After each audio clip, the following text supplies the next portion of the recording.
Okay, well, defensively, you all, kind of got things really under control heading into the halftime. But what did you like best, maybe start in the second half and just kind of the clamps that you put on the game? Just the energy, the intensity, locking in on the game plan, what we were supposed to do.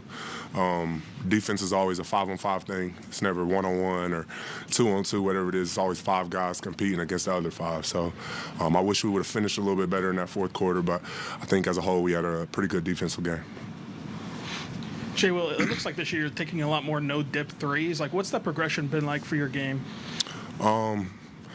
Kind of just knowing that I'm going to get open looks. I play with some really great players that are going to give me a lot of open looks, and when I get those open looks, I want to hit those shots. So that was one of my emphasis this summer, is just working on that, continue to get better at that. And my teammates, coaches trust me. Chip gets super excited as soon as he sees me do a no-dip three.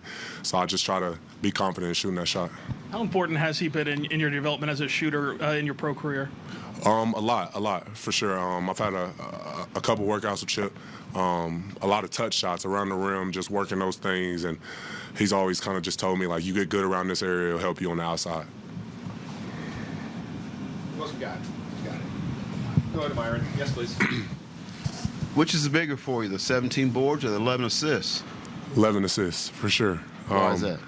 Getting my teammates shots, playing through my teammates, seeing them have good games as well. It's fun out there when the ball's moving around and everybody's having a good game. The energy gets going, the crowd gets into the game. It's fun sharing the court with a bunch of guys that love playing and playing the right way. When you got up that club position, whatever you want to call it, when you get it, what are you looking for? Are you looking for a shot first? What are you looking for? Just to move the ball or what? When I get the ball up top? Yeah. I look at how the defense is playing. First off, I kind of know what action is going to happen depending on what guy is going to screen or what guy's in the corner on our team. Kind of just reading the defense and reading how they're playing it. They're a pressure team. They play with a lot of energy, pressing the guys up court, so there might be back cuts. Or if there's Zay in the corner and he's coming out of the court, they might point switch it. So just kind of just reading the game and reading how they play it. When did you realize you were closing in on another triple-double? Honestly, in the first quarter, when I subbed out the game, Doug was like triple-double watch, and I looked up there, and I don't remember what I had, but I think I had something good. And then kind of in the second quarter or the second half, I think that's when I got the points, and I just knew if I played hard, the rest of it would come with it. Anybody else? You can go Joel, and then Joe. Jay, well, I want to go back to the no-dip question. I know you mentioned that was a thing for you in the summer. This feels like a weird microscope to put this under, but, like, was that from what you saw in the second round last year, like kind of the windows you guys had to shoot in the playoffs? Was that kind of like a response to that at all? I wouldn't say it was a response directly to the playoffs. I think it's just kind of just the season as a whole and trying to expand my game and get better shots for myself and get more shots for myself. I've been a pretty good three-point shooter so far in my career, and I knew guys would start to close out maybe a little bit harder than what they have the past 2 years. So I knew I wouldn't have as much time, so I just kind of thought of that throughout the summer, try to get more shots, better shots for me. And I know you've had to, especially in a month here, but, like, across the season, you've had to scale up, scale down based on injuries or whatever. But, like, how, when you're playing with Hartenstein or when both Hartenstein and Chet are available, like, has that made your life easier? Like, what has that done for your comfortability? I think most of my time has been with Chet when I'm on the court with him. It makes my life a lot easier, honestly. When a guy's driving to the rim, I mean, we were joking about it today. If a guy drives to the rim, I literally just yell, Chet, Chet, like just hoping that he's down there, and he's going to be down there. He's going to jump up to the rim, protect the rim. Chet's a force on defense. Anytime a guy goes up anywhere near the rim, he's going to be there. And I like our chances a lot of time when it's Chet. So being out there makes my job a lot easier. Jaylin, Mark was telling a story that even on your earliest workouts here, you were getting threes up, and he said he asked DJ White, like, is he a three-point shooter? And DJ said, yeah, that you could shoot, but that really wasn't a part of your game at Arkansas. You didn't shoot them often. You didn't shoot a great percentage. Like, how did you come into the NBA with confidence that you could, shoot threes? I didn't shoot a lot at Arkansas because I kind of just played my role. We had a lot of great scorers at Arkansas. I played with J.D. Note. He was one of the best scorers in the nation. So I knew getting him open shots was a great thing. That summer or pre-draft, I shot a lot of shots every single day. 6 days a week I was working out, 2 workouts a day on the court, probably shooting thousands of shots a day. And I knew that expanding my game to the outside was going to be super important, getting better at making those shots. Playing this game, it's a lot of guys. I knew I wasn't going to be on ball as much. I knew that hitting those open shots was going to be important. And throughout my career, just building that confidence to continue to shoot that shot. They've had belief in me to shoot that shot since I've been here.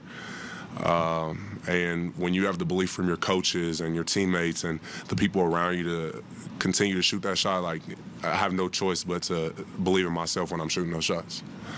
Jaylin, that assist to Adam Flagler gave you the triple-double, and it also made it so that every player out there made at least 1 3. How encouraging is that for the team to see someone young and just, not just him, but other guys as well, just make the most of their opportunity? And is that something that, some of the older guys, such as yourself, had to encourage, or does that happen organically? I think it's organic. I think that it shows that the work and the consistency that everybody on this team puts in. Everybody on the team puts in a lot of work. We stay ready for when our name is called. We stay ready for when we have the opportunity. It's a lot of high eye sessions or shooting before practice or after practice or coming back at night. It just shows that everybody on this team is putting their all into the team to make sure that they're ready for when their name is called. And then also, this is your second triple-double in such a short time frame. But, for you to join an exclusive group of guys who've done that for this franchise, how surreal is that after, it happened in such a short time frame? Yeah, it's always an honor when you're put into a group with a bunch of amazing players. And I'm super thankful that God gives me the opportunity to play basketball every day and puts me in a position to be able to showcase my skills.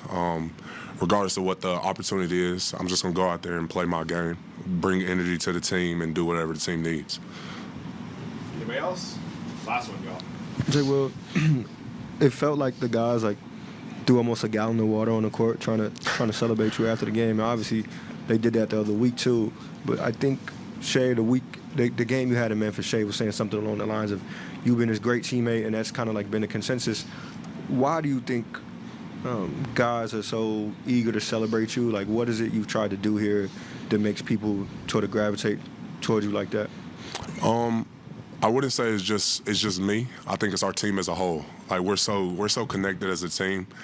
Like, y'all see what we do, how we celebrate each other, how we joke around, post TikToks, post on IG, like post pictures that people don't see normally. Like, y'all see those type of things, but y'all really don't see how close we are as a team. Like, when we're after practice, we sit in the locker room for 45 minutes just talking about trending things that's going on, or on the plane, we're playing cards or playing a game that somebody, Uno or something, and we're joking around about random stuff, or we're talking about relationships. Like, we've actually built the connection of friendships and like brothers. Like, we might put on a jersey and it might make us teammates and things like that, but at the end of the day, we're all friends and we're all brothers, and we love celebrating each other when we have success.